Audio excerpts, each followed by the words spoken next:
Ladies and gentlemen, welcome to MMA Reloaded. You might have seen it on Instagram. Now I'm bringing it right here to YouTube, face to face. Let's get started. One of the most popular segments I do on MMA Reloaded is the breakdown. The breakdown, basically, with UFC 200 coming right around the corner, there's no better way to start it off, my YouTube broadcast on the breakdown.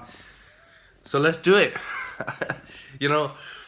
First I want to talk about CM Punk. Now, CM Punk's been in the news a lot, MMA, he's been in there, hasn't had a fight, and he's had a lot of surgeries, back surgeries, this and that, and delaying his fight with Mickey Gall.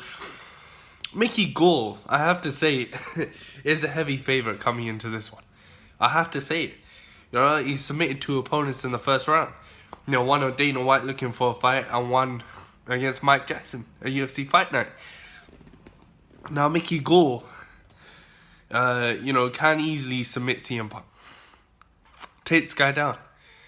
But, with CM Punk training with the Gracies, Brazilian Jiu-Jitsu, how do we know, the level that CM Punk is at on the ground?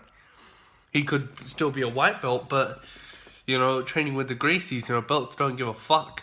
It don't matter. Now, getting on to the breakdown. Now, honestly, I do wish CM Punk the best. And he thinks it's going to be a short road to the title, this and that, like Brock had. Look, CM Punk is hardly the athlete that Brock Lesnar is. Hardly the athlete. He's not built like an animal. He's not, as savagely athletic as Brock is.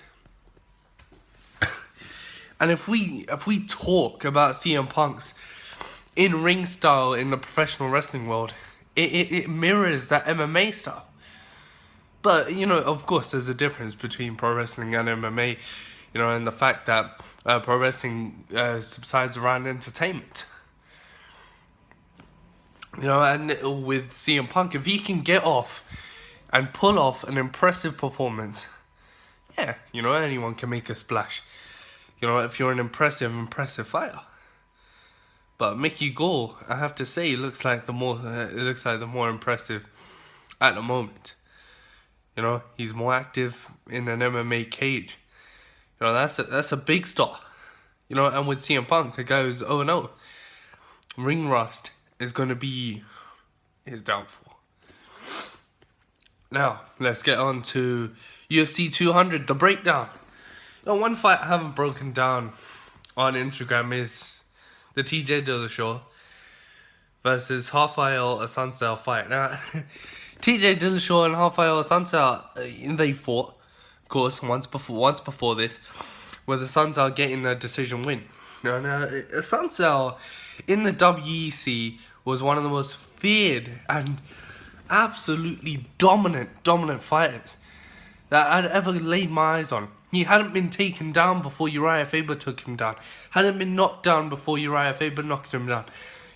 And when he got that chance in the UFC, he didn't disappoint. He hasn't disappointed. But injuries have held him back from being as active as he should. And, and moving up those rankings. Whereas with TJ, of course, coming off the title run, and coming off the loss for the title, I think we're going to see a new TJ Dillashaw in this one. TJ's going to come out like he did just against Renan Barão, with that motivation and that thunder, and he's going to come out, I think, with their approaches, I don't think there's going to be much stalking. I'm being honest. I think